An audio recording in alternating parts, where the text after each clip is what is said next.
எத்தனை பேர் ஆமென் சொல்றீங்க? அல்லேலூயா. எதிர்க்க கோலியாத் வந்தாதான், அவன் தலையை உடைச்சாதான் நம்முடைய தலை சிங்காசனத்தில் அமரும். போராட்டம் பிரச்சனைகள் இருந்து கரடி வரக்கூடாது, சிங்கம் வரக்கூடாதுன்னு தாவீது நினைக்கவில்லை. சிங்கம் வந்தாலும் கரடி வந்தாலும் அதை முறியடிப்பேன், அது வாய்களை நான் கிழித்து போடுவேன், சர்வத்தை நீ மிதித்து போடுவாய். உனக்கு வாக்கு பண்ண தேவன் உனக்கு ஆயத்தப்படுத்திருக்கிற இந்த புதிய ஆண்டில் விரியன் பாம்பு வந்து உன் கையை கவ்வும். பக்கத்தில் பார்த்து சொல்லுங்களேன், பாம்பு கையை கடிக்கும், அப்படியே கவ்வி தொங்குமா. என்ன பாம்பு? விரியன் பாம்பு. ஆனாலும் நீ அதை உதறி போடுவாய். பாம்பு கவுன்னு சொன்னதை விட சத்தத்தை உயர்த்தி பக்கத்தில் பார்த்து சொல்லுங்களேன், ஆனாலும் நீ அதை உதறி போடுவாய். நல்ல கரங்களை தட்டி ஹல்லேலூயா. விரியன் பாம்பு அனல் உரைத்து புறப்பட்டு அவனுடைய கையை கவ்வி கொண்டது. சில பாம்புகள் இந்த ஆண்டு வந்து நம்ம கையை கவ்வும். பாம்புன்னா நம்ம என்ன சொல்லுவோம்?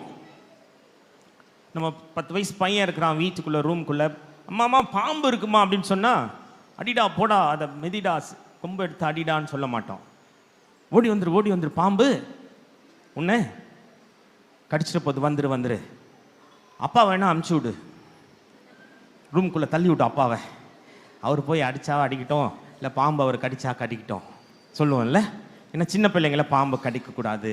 விரியன் பாம்பு பார்த்த உடனே, விரியன் பாம்பு பார்த்தா, நல்ல பாம்பை பார்த்தா, வேற என்னென்ன பாம்பு இருக்குல்ல அதை பார்த்தா நமக்கு பாம்பு பார்த்தால் படையும் நடுங்கும் அப்படின்னு சொல்கிறாங்க. அப்படிப்பட்ட ஒரு பாம்பு இருக்கிறது, விரியன் பாம்பு இருக்கிறது. அது கவியை கவி கொண்டிருக்கிறது. ஆனால் பவுல் உதறி போடும் பொழுது அதை விரியன் பாம்பாய் அல்ல, கைகளை வச்சு ஒரு ஆமென் சொல்லுங்களேன்.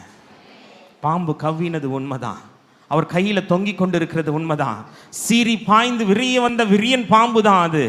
ஆனால் பவுலின் பார்வையோ, கர்த்தருடைய அபிஷேகம் பெற்றவன், கர்த்தருடைய அழைப்பில் நிற்கிறவனுடைய பார்வை பாம்பை கூட ஒரு சிறு பூச்சாய் பார்க்கிற பார்வையை கர்த்தர் நம்முடைய பிள்ளைகளுக்கு கொடுத்திருக்கிறார். பெரிய பிரச்சனை தான் வரும், மலை போல போராட்டங்கள் வரும். தேவனுடைய அழைப்பில் நீ இருப்பாய் என்றால் மலை போல இருக்கிற பிரச்சனைகளும் உனக்கு மண் குருணையாய் கர்த்தர் உனக்கு காண்பிப்பார். விரியன் பாம்பாய் இருந்தாலும் அது சின்ன விஷ பூச்சி போல அதை காண்கிற பார்வையை கர்த்தர் இந்த ஆண்டு உனக்கு கொடுக்க போகிறார். உன் பிரச்சனை பெருசா இருந்தாலும் அதை நீ பெருசா பார்க்க போவதில்லை. உனக்கு முன்பா இருக்கிற சேனையின் சத்துருவின் சேனை திரள் சேனையா இருந்தாலும் அவள் நீ திரள் சேனையாய் பார்க்க போவதில்லை. ஏயாசின் கண்களை திறந்தவர் இந்த புதிய ஆண்டில் உன் கண்களை திறந்து எதிரியின் சேனையோடு கூட உன்னோடு கூட இருக்கிற பரலோகத்தின் சேனை பெரியது என்பதை கர்த்தர் உனக்கு காண்பிக்க போகிறார். பெரிய போராட்டங்கள் உனக்கு சின்ன போராட்டமாய் சின்ன பிரச்சனையா தெரிய போகிறது. பெரிய வியாதி, பெரிய டாக்டர் சொல்லிட்டாங்க, அப்போலோல இருக்கிற டாக்டர் சொல்லிட்டாங்க, அவங்க சொல்லிட்டாங்க, பெங்களூர் போயிட்டேன், சிங்கப்பூர் போயிட்டேன், எல்லா இடத்துல போயிட்டேன், இந்த வியாதிக்கு தீர்வே இல்லை. எவ்வளவு பெரிய வியாதியா இருந்தாலும் கர்த்தர் அதை சின்ன வியாதியாய் சின்ன பிரச்சனையாய் மாற்றுவார். உன் கண்கள் அப்படிப்பட்டதான பார்வைக்குள்ளாய், அப்படிப்பட்டதான தரிசனத்தை காண்கும்படியாய் கர்த்தர் உன் கண்களை திறக்க போகிறார். கைகளை உயர்த்தி ஒரு ஆமென் சொல்லுங்களேன். அல்லேலூயா. இப்போ சின்ன பூச்சி இருக்குது ரூம்ல. இப்போ சின்ன பையன் வந்து சொல்றான், சின்ன பூச்சின்னு அந்த குளவி இருக்கு, பூரா இருக்கு அப்படின்னு சொன்னா, நம்ம வீட்டு பிள்ளை சொல்லும் போது என்ன சொல்லுவோம்? அப்படியே ஷூ காலில் அதை மெரிடா, அப்படியே அந்த கொம்புலேயே அடிச்சு போடு தம்பி, அதுக்கெல்லாம் போய் அப்பாவை கூப்பிட வேணாம். ஏன்? அது பாம்பு அல்ல, உன்னுடைய பார்வையில் அது சின்ன பூச்சியாய் தெரிய போகிறது.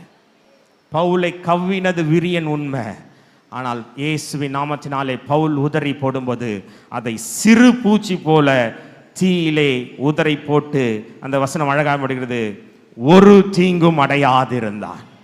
அல்லேலூயா. நான் ஏற்கனவே சொன்னது போல பாம்பு வரும், விரியன் வரும், உன் கையை கவ்வும் இந்த ஆண்டு. நீ அதை உதறி போடுவாய். அது நிமித்தம் நீயும் உன் குடும்பமும் ஒரு தீங்கியும் நீங்கள் காண போவதில்லை. போராட்டங்கள் வரும், அது நிமித்தம் நீங்கள் அழிந்து போவதில்லை. கஷ்டங்கள், பற்றாக்குறை, கடன் வரும், அதனால் நீங்கள் மூழ்கி போவதில்லை. வியாதிகள், பலவீனங்கள் உன் குடும்பத்தில் வரும், அதை அதில் மடிந்து போவதில்லை. அது நிமித்தம் ஒரு தீங்கும் உன்னை தொடாது. அல்லேலூயா, அல்லேலூயா. ஒரு தீங்கும் உன்னை தொடாமல் கர்த்தர் இந்த புதிய ஆண்டில இனிமையான காரியங்களை உன் வாழ்க்கையில நிறைவேற்ற போகிறார்.